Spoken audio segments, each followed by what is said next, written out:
The Spin-off Podcast Network. Are you making the most of your KiwiSaver investment? Generate is an award-winning KiwiSaver provider with a track record of strong long-term performance. Making a smart decision now could add tens of thousands of dollars by the time you reach retirement. Book a no-obligation chat with a Generate KiwiSaver advisor today at generatekiwisaver.co.nz/get-advice. A copy of the product disclosure statement is available at generatekiwisaver.co.nz. The issuer of the scheme is Generate Investment Management Limited, and of course, past performance does not guarantee future returns. I'm Toby Manhire, and this is Juggernaut, the story of the Fourth Labour Government, a podcast in 6 parts. Doesn't give my opponents much time to run up to an election, does it? This nation is at risk. What do you think you're up to now, you perverted little liar? I could smell the uranium on it as you lean towards it. There's a radical overhaul in the history of New Zealand's administration. Juggernaut, the story of the Fourth Labour Government, made with the support of New Zealand On Air. Listen now on The Spin-off or wherever you get your podcasts.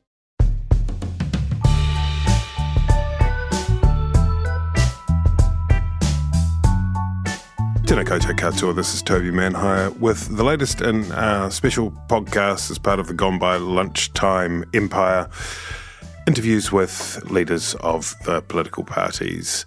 A few days ago, David Seymour, the leader of the ACT Party, came in for a conversation, and we covered a bunch of territory, including Nelson Mandela and race relations and the treaty and ACT's housing policy and whether or not it was a Nimby's charter. David Seymour accused me of being in the pocket of Judith Collins, which was curious. Also, he really didn't love the mentions of Winston Peters, and there are quite a few mentions of Winston Peters over the course of the podcast, so there's a content warning for you if it's not for you. We also talked about the candidates that have withdrawn from ACT, as well as Prefu, a bunch of other things. Usual story. Here it is. Thanks to Sam Robinson for recording, producing, and all that. Kia ora, David Seymour. Thanks for coming in. Hey, thanks for having me on the podcast. Exciting week. Prefu week. Always fun. What is that? What did the numbers say to you when you looked at them in terms of your policy? First of all, what does it mean for New Zealand? It's part of a long, slow slip. So it's not a catastrophe in the sense that, you know, there's going to be a run on the dollar and New Zealand's going to sort of have to get bailed out by the rest of the world. But it does show that basically even 2 years after COVID, in fact, even 3, 4, 5 years after COVID, New Zealand is going to be borrowing money and paying large amounts of interest on what it's borrowed to keep the party going. There's no sort of hope or aspiration that the country starts paying its way, and you see that in the trade deficit, that what New Zealanders are buying and consuming is maybe first world, but there's a deficit in terms of what we sell to the rest of the world, and you can only do that for so long. So it's more the lack of sustainability, it's that long, slow slip, and really the lack of hope and aspiration. More concerned about it than the debt to GDP, which is relatively modest compared to similar countries. No, you can make all sorts of arguments about what the right debt to GDP measure is, and once you take all of New Zealand's indebtedness, it's not such a pretty picture. It's also true that, you know, this government's actually changed the way that they measure debt to GDP, which I think is unfortunate. However, my point is that we're putting aside the position of debt to GDP. Things are getting worse. You don't see a country that is actually raising productivity and paying its way and really giving hope. It's almost a sort of a long goodbye, and that was the overall I guess tenor of the Prefu, and I think we could, you know, do a lot more better than that and have a lot more hope than that. You put out your alternative budget commendably early, as the Greens did, really. Now what do? Do you go back and chuck all these new numbers into the spreadsheet and make a few difficult decisions? Yeah, that's right. So if you look at compared with the budget update that, it was only 6 months ago or so, this is, in fact, less than this, 4 months ago, things have got substantially worse. The government spending is tracking higher. Inflation looks like it will stay higher for longer. The tax take is going to be lower. So, unemployment is higher. So that means there's going to be more people on benefits. So that costs more money from a government point of view. So all of the numbers are kind of harder. And so our basic view is reduce expenditure. There's a lot of things that government's currently doing that I don't think it needs to do. I don't think people would miss. Actually spend more money in a few select areas where actually I think the government's doing enough or doing well enough. And then with the remainder, reduce people's taxes. That's our basic proposition. And I think we'll still have something like that. But obviously when new numbers come out, you've got to check what that looks like. Do you think in terms of National's tax plan, and they haven't put out their fiscal plan yet, do you think that they need to revisit that in light of the prefer? Well, of course, the claim of their tax plan is that it doesn't really change much because they're really not reducing much expenditure at all. I mean, you've got $140 billion odd of government spending. They're promising to reduce about $1 billion of that. So they're basically spending the same. And then they're cutting taxes somewhat, but they're also raising other taxes. So because it's a relatively small adjustment in just about every way, then they might still get away with it. But I haven't looked at their numbers. Already got one party to look after. I don't know if I can take on a second one.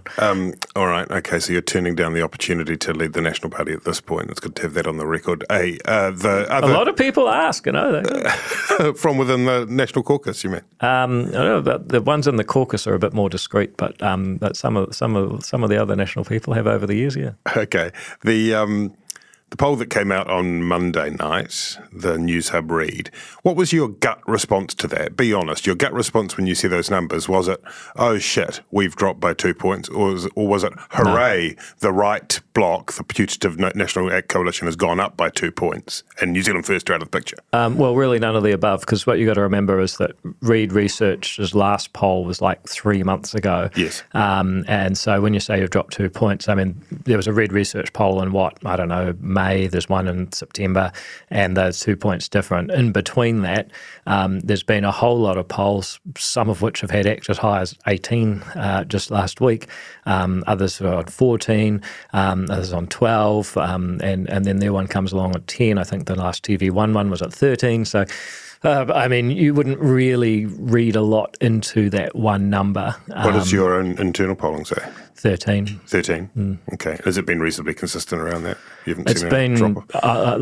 I actually want to check that they're actually doing the poll every week because it's been 13, 13, 13. I don't know. What should we tell them this week? 13, send the bill. I think that the people doing that polling for us are serious people. Does your poll have New Zealand First over 5? No, they're pretty consistently below. And a lot of people go on and they want to talk it up. But at the end of the day, if your basic proposition is everything's terrible, I'm the guy that made it that way, but I'll also be the guy to fix it. It's not a very credible proposition. That's their underlying problem. What's your assessment of the political record, the political character of the Right Honourable Winston Peters?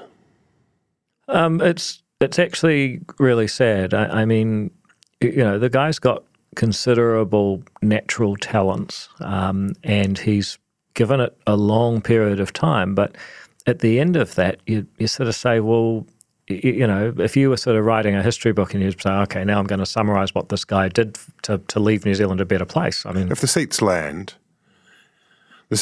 at 59 for National and Act and then New Zealand First have, that seems to be a vote for change.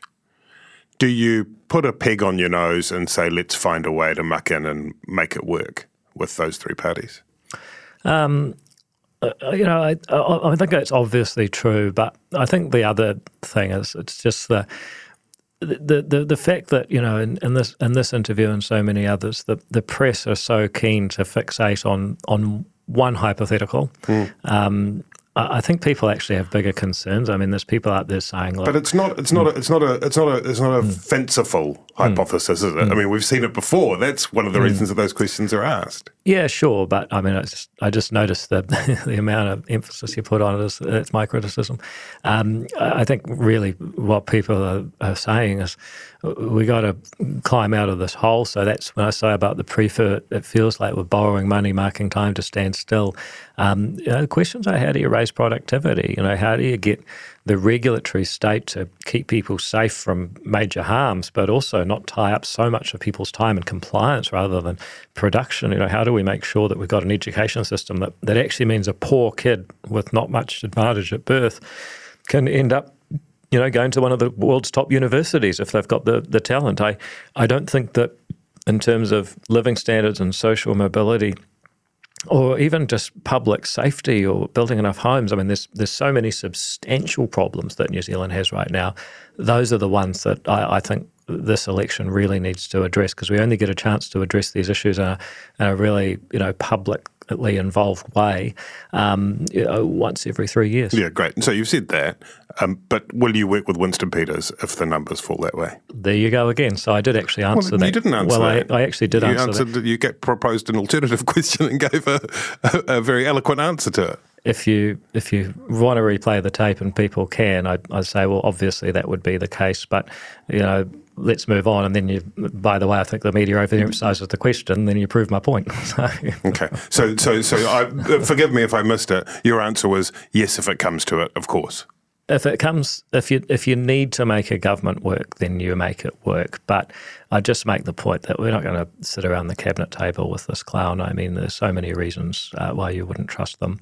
And so you end up with some sort of governing arrangement. But like I say, it's not very likely. It's actually hypothetical. And I think that, people spend far too much time over-egging it. And I find that actually in itself quite sad, because even, an outfit like the Spin-Off, which I view as a place that's actually there for some healthy, honest discussion and debate, here we are again. Let's talk about your launch coming up in a few days at the Civic. I was at your, what did you call it, the election year rally, I think. Real Change Now. At the Sky City Theatre. That's right. You had a bright yellow Suzuki Swift driving onto stage. How are you going to top that at the Civic? It's the problem with having so many vehicles involved in your campaign, isn't it? You're going to bus? You never know. Maybe Big Pinky will drive onto the stage. We don't know. I wanted to offer a suggestion. Sure. I went to the Civic some years ago with my children to see Mary Poppins, and Mary Poppins went on like a fly wire from the back of the circle. I like it, yeah. So the technology is there. Is that something that you might do? Well, now you've mentioned it, You've got squillions on the war chest, You could maybe that's the best. Maybe the best use of our money is sending me in on a flying fox. And then I've got a follow-up question: would Mary Poppins vote for the ACT Party? Well, you never know. I mean, we're against a sugar tax, so that's certainly something that she would probably support. I don't think she would want a sugar tax, because otherwise she wouldn't be able to get the medicine to go down. Okay, that's good. My rejoinder is that means that you're in favour of a nanny state. Well, but she might be a single issue voter. I mean, she might be tolerant of our liberalism, the fact that we're pro-choice on euthanasia and abortion and free speech, and that we're live and let live type people. She might be able to just sort of ignore all of that and be a single issue voter on the sugar tax, which I suspect she is. She'd just be banging on asking annoying questions about Winston Peters, probably, wouldn't she, Mary Poppins? No, I think she'd have a lot more focus than you. Are you curious about how business can be better?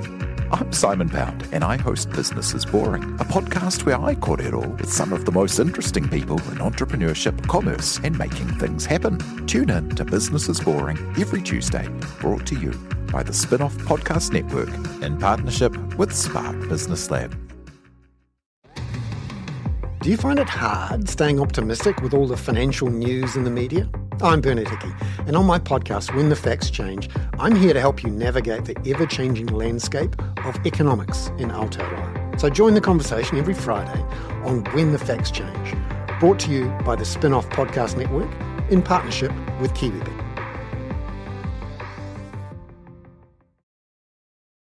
this kind of all the dead people who would or wouldn't vote for ACT, which is kind of tipped over into absurdism, and that's fine.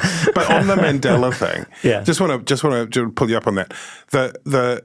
He was someone who fought really hard, very clearly, to overcome this appalling apartheid system. No one will argue with that. No one reasonable will argue with that. But he also, once the ANC came to power, defended affirmative action as, in his words, were affirmative action as corrective action. So I wanted to sort of just talk about that briefly, because you're opposed to affirmative action on a point of principle. What about if affirmative action is understood as correcting a sort of historic, systemic injustice in terms of returning things to a level playing field? Do you see any value in that argument?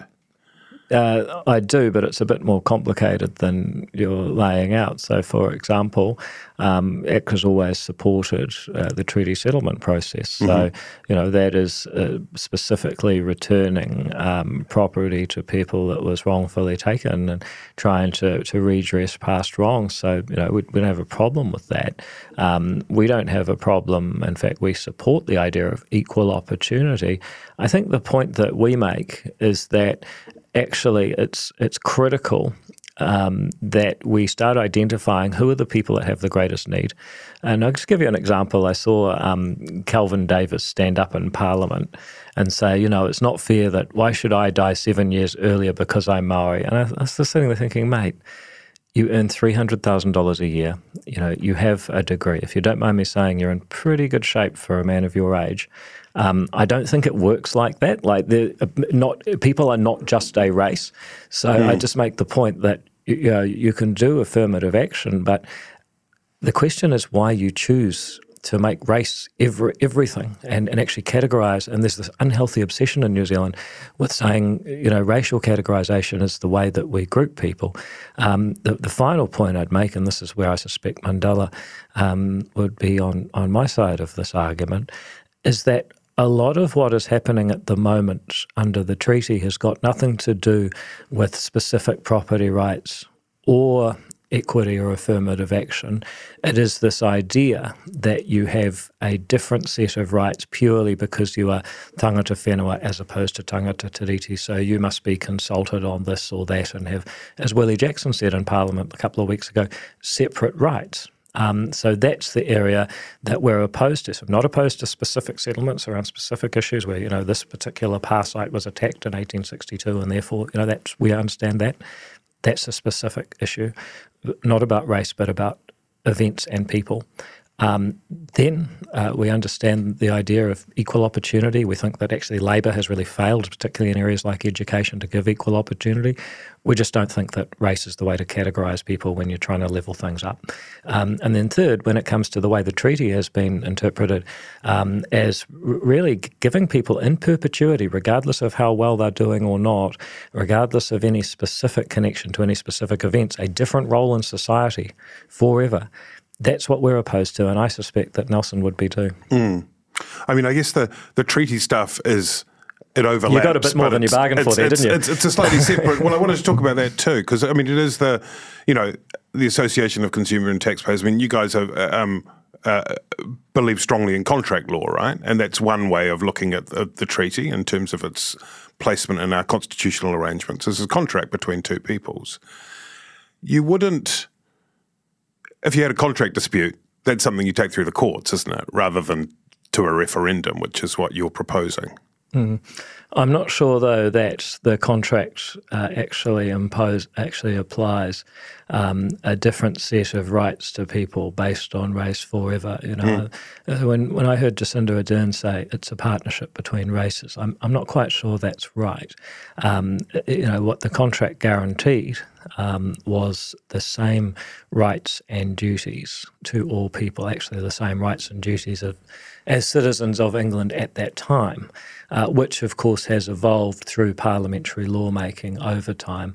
So, you can argue that the courts should be the only arbiters of what the treaty means for 140, 180, 183 years now. I would argue that actually the ordinary person through a democratic state has the right to make choices about their own constitutional future. And at some point, whether you've been here for 15 generations or one, you are equally a part of that state and equally have a say about how it goes forward. Otherwise, what you're really saying is that there will be almost a caste of people who were contracted in way, way, way before anyone alive today has any memory or even connection to, and that you'll always be born different on that basis. I think at that point, you've probably answered your own question. Do you accept, and I'm very sorry to bring Winston Peters back into this, it wasn't my intention. The other day he was saying that Māori aren't the indigenous people of New Zealand. Would you agree with that? I just think it's such a stupid argument. I mean, you're basically arguing over which part of a dictionary definition you want to interpret, and I guess you could argue either way, but I have no interest in having that argument because once you go down that track, what you're really saying is that you believe that somebody's background and things that happened hundreds, if not thousands of years ago are more important than what's happening today. I'm in favour of treating everybody as a human being, taking people as they find them and judging them on their actions today, not trying to typecast and stereotype people based on things that happened before they were born. This policy of a referendum it's not on the treaty. No, I mean, so that it would be misrepresenting to say it's a referendum on the treaty. It certainly would. What would it say? Do you think the question? Well, it's a good question. It would, first of all, I'll answer your question first. It would be on whether or not a piece of legislation should come into force. We did this with the End of Life Choice Act. We passed the law through Parliament. It was vigorously debated. Everyone had their say. It went actually more debated than any other law in recent history. Then the question was, should this come into force or not, yes or no? It would be the same with a Treaty Principles Act. The reason why you need a Treaty Principles Act is that the Treaty of Waitangi Act 1975 said that there are principles of the treaty, remained silent on what they were, delegated that to the Waitangi Tribunal. The courts, of course, got involved in interpreting the statutes and some of the findings of the tribunal, or at least was informed by them. What that means is that for nearly 50 years now, the meaning of the treaty has been interpreted, or at least the principles that are kind of the channel through which the treaty is made sense of in the modern world. Those principles have been defined by a relatively small group of people. I'm not talking about Maori. I'm talking about those in academia, the judiciary, and the public service. They have really done this themselves. Experts. Well, you can argue that, but I'd also argue that when it comes to the future constitutional settings that people are happy with, the experts in a democracy are actually the people. Because if you have a system that doesn't fit with the will of the people, then you're no longer democratic. I'm sure that President Xi would argue that experts are making the policy in China, but there's something that just doesn't quite feel right about that. So, our view is that every now and then the people should actually get a say about the constitutional future of their country, and right now it's long overdue. Do you not think that would be better placed within that debate to avoid fanning unpleasant flames, which you don't wish to do, be placed in a wider constitutional conversation? Well, I think that's what passing a Treaty Principles Act through Parliament would be. But, I'm going to call you out on that because, it's just, what you say is just dripping with contempt that, most people out there are somehow a bit sinister and unpleasant, and they can't be allowed to have an open public discussion because they might say the wrong thing. I think that sort of attitude has led to more resentment and actually eroded people's faith in our democratic institutions. What I find is that overwhelmingly, people who are concerned about New Zealand's constitutional direction are people who are perfectly comfortable with the Maori language and culture, perfectly accepting that things have been done wrong in the past, but also place a very strong value on universalism, on universal human rights. Funnily enough, the things that animated Nelson Mandela. And I think the more that people like you say, I've got to be some sort of process to quarantine the discussion away from unpleasant, deplorable people, you're just playing into the hands of exactly the people that I don't want to see dominate the conversation. Don't you think people, whether it's you or me, or anyone really has a responsibility, anyone who has, gets airtime has a responsibility to be really careful about these things and to ensure that we don't give succor to, not most people, absolutely not, I wouldn't suggest that, but to an element, to an underbelly, which we see every day. You just need to look at a comment thread on social media or on any media outlet. So if we agree that it's a tiny and rather undesirable minority of views that are causing problems, what you're really saying is that you're so afraid of a tiny minority of people with views you don't like that you're going to deny most people the opportunity to have a fulsome, honest, healthy debate about the constitutional future of their country, because that's not logical either. Yeah, I guess my point would be that whether or not it was specifically described as the Treaty of Waitangi being the item that's discussed, whereas that might sit within a wider constitutional discussion. I don't necessarily want to wheel Jeffrey Palmer out again, but Please don't. I'd rather you went back to Winston Peters. All right, let's talk about housing because that's a policy that came out recently. Your position on housing is to scrap the RMA, which you'll be very hard-pressed to find anyone who's going to stand up and defend the RMA as it is. But then to remove consents. Explain to me why that policy doesn't pave the way for leaky buildings 2.0. Yeah, so a couple of things. First of all, the resource management and resource consents. That's issue one. And we do think the Resource Management Act needs to be replaced and the underlying principles of the new Act need to be different. The Natural and Built Environments Act, by the way, and I'm getting to your question, I just want to lay out a couple of things here. The Natural and Built Environments Act, which replaces the RMA, has the same underlying principles that basically you can do whatever you like on your land so long as it complies with the council's vision, which is laid out in their district plan. The Natural and Built Environments Act is exactly the same, and it's actually more complex because it introduces some novel legal terms that the courts will take years to define, and it's just going to slow down everything. So we do think that the resource management law needs a major overhaul, and the underlying principle we would introduce is property rights. You can do what you like because it's your property, and the objection to that is harming someone else's enjoyment of their property. Bear in mind that that gives powerful environmental protections, because if you have property on a river and you start polluting, there's a whole lot of people downstream going to be very upset. A whole lot of people have fishing rights, very upset. So property rights is actually a powerful environmental protector, but it severely limits the range and grounds that people can object to what you do. So that's number one, resource consenting. Number two is infrastructure funding. So we share half the GST on local council, on construction with the local council. So for council consents, gives resource consent for something, it ends up being a $500,000 build. Then, the construction activity, 15% of that $500,000, 75 grand, they get half of that. That's 37.5 grand goes to the council for saying yes. That's a way to incentivize them to get building. But then to get to your question about building consents, the third kind of part of it, look, at the moment, first of all, we have leaky buildings that happened under councils. One of the fallouts of leaky buildings is that councils have become ridiculously cautious, but because they're so cautious, they do really detailed inspections, and the more they inspect, the more liability they take on because they're involved in the decision.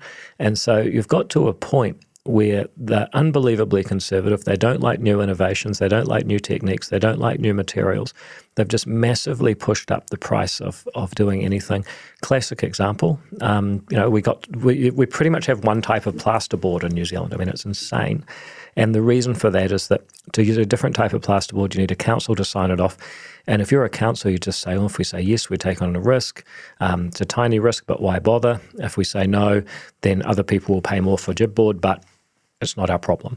So that's at the core of your issue. What we say is you should be able to opt out of council inspections for new builds if you have insurance, and the government's role is to specify the quality of that insurance so that when you hand over a new build, it comes with an insurance policy that the government has specified as up to scratch.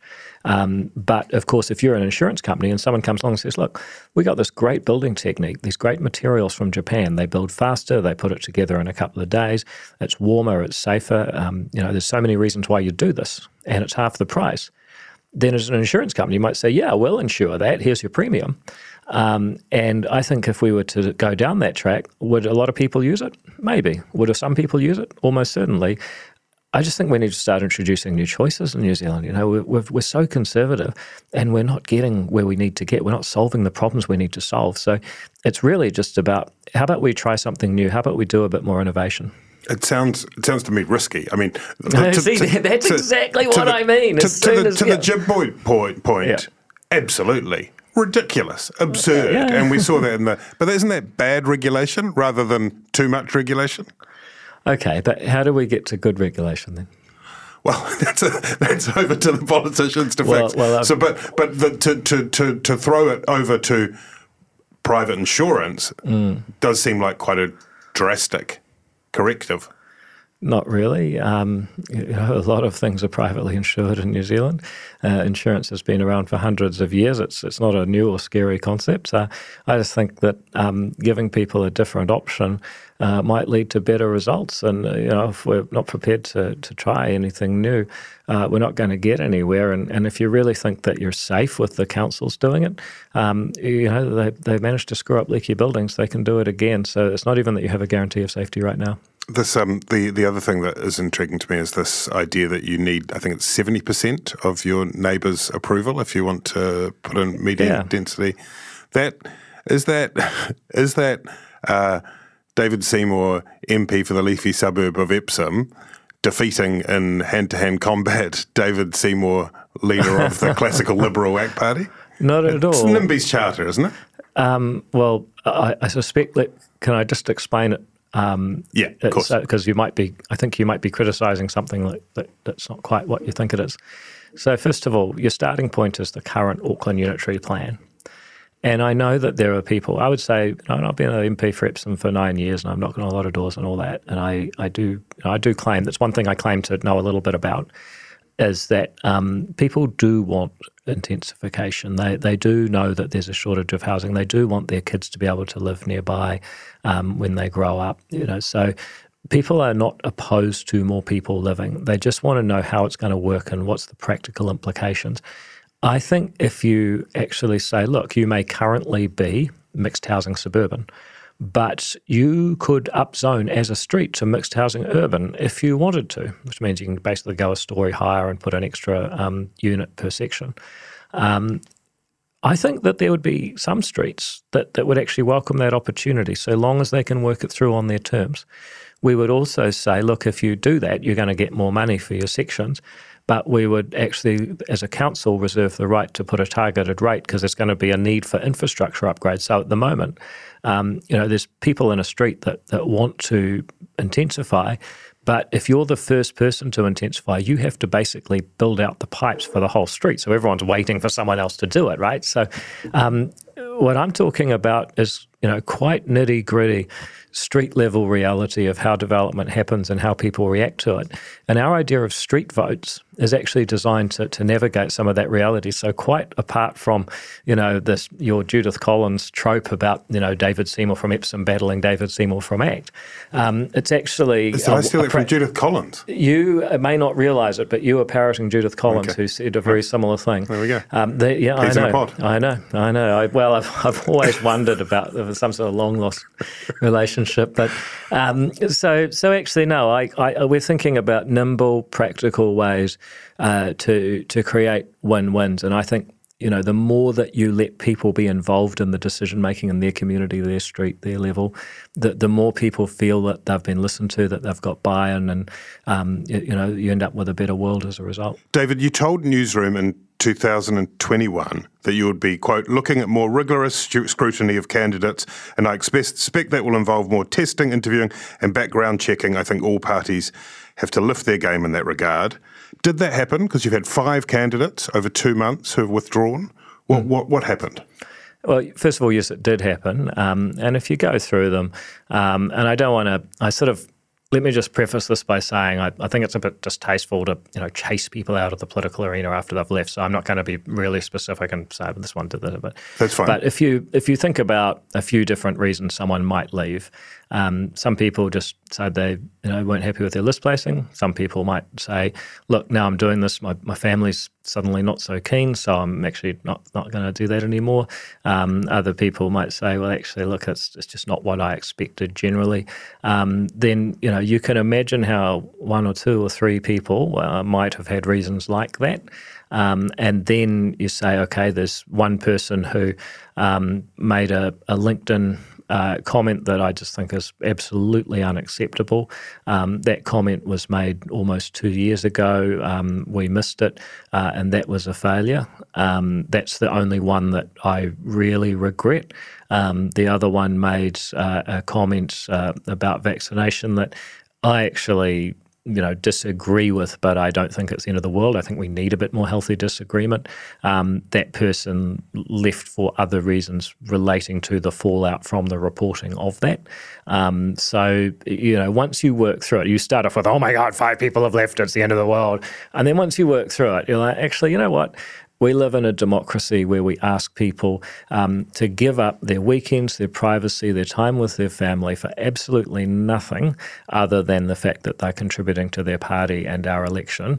And, if a few of them get in, do it for a couple of weeks and say, actually, you know what, I'm not that keen on being number 51 on the ACT list anymore. I think they should be able to drop out without like TV1 doing a sort of nightly witch hunt of this is the end of democracy as we know it. Because as I said to you at the beginning, I just think there's 1 or 2 more important things. But come on. A nightly witch hunt, that's not fair. I mean, really? Normally you've got this real sang-froid. You've got an ability to respond to criticisms and you take them on the chin. And I compared to some other politicians, why has this one got under your skin so much? Oh, I actually think that the way that TVNZ have made it their second story, their lead political story, I mean, on the same day that, the Maori Party co-leader got suspended from Parliament, something that happens once a decade, I actually do take exception to, that level. That's not reporting the news. That's basically campaigning. So I actually do have an issue with that. And then they're reasonable questions, aren't they? But as I said, it's the level of emphasis. Okay. And it is. I don't know how closely you've been following this, but it's on multiple nights, and you have to ask, is this a news? Is this a news channel that is trying to report the news, or a news channel that is massively disproportionately emphasising one issue when there are clearly other bigger issues happening at the same time that they didn't report? So I actually do think that sometimes, Toby, the media need a bit of accountability too. And then you put them in their place and they say, oh, well, David Seymour's upset. Well, actually, yeah, I am upset when people don't do their job or, misdo their job. And I think sometimes, the real issue is that maybe a few other people don't like being held accountable. The thin skull. Yeah, interesting. Yeah. Look, you've got to go. Last thing. Helen Clark. I was listening to The Ninth Floor the other day, great series. Can we talk for a moment, though, about how many awesome candidates we have? Like Brooke Van Velden being, the number 1 rookie MP in 3 years, Nicole McKee doing fabulously, Todd Stevenson, a guy, a high flyer from Australian corporate life, coming back to New Zealand and slotting into a Q&A interview like a pro on the first day. Andrew Hoggard, the former president of the Federated Farmers. Recruitment, Andrew Hoggard. Hell of a great guy. Yeah, I mean, good. Karen Chur, who's just gone from strength to strength. Mark Cameron, fantastic. Cameron's you've got to find the password for that Twitter account. I mean, he's not a great Twitterer, I'll be the first to admit. Simon Court, the only guy in Parliament who's actually laid asphalt properly. Paramjit Parmar, I mean, PhD in science, successful export business, broadcasting career.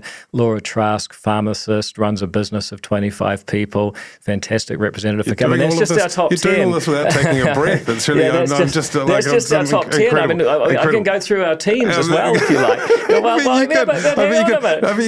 It's fine. It's fine. It's good. You did it.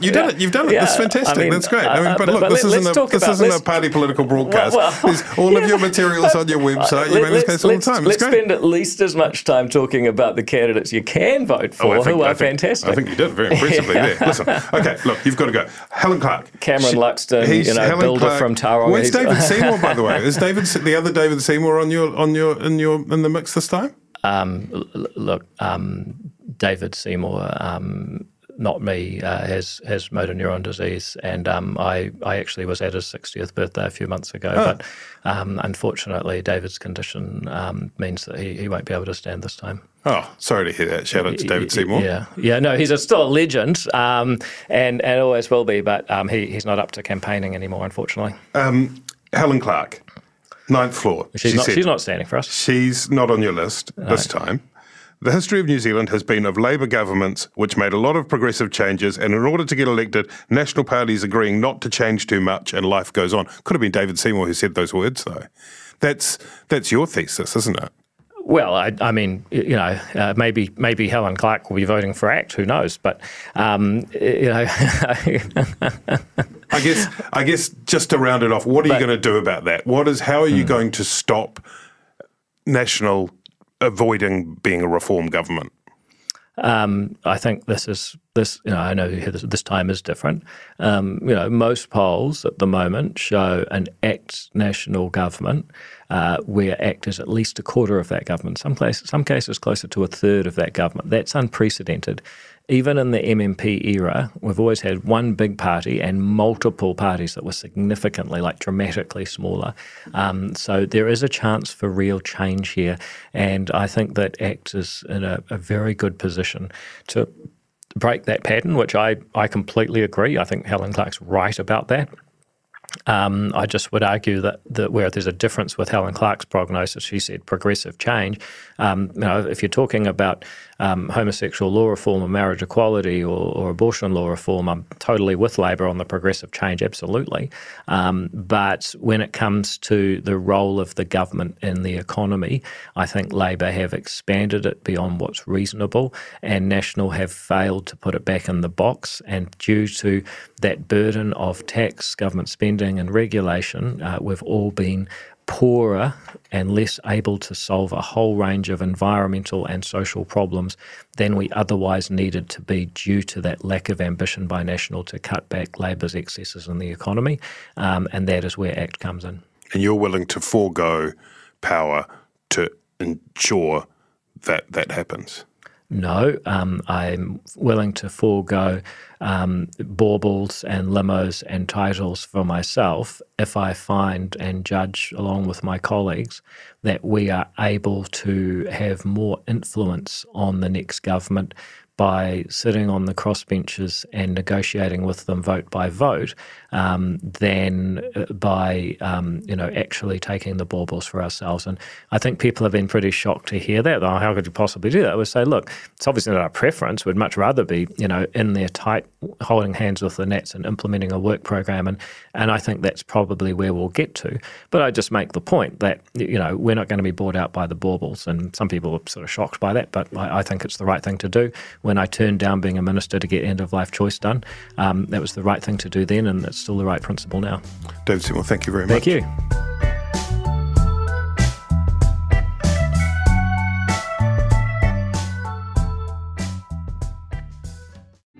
Kia ora, I'm Duncan Grieve, founder of The Spinoff. You can help us keep all of The Spinoff's award-winning journalism free for everybody by becoming a member today at thespinoff.co.nz/donate.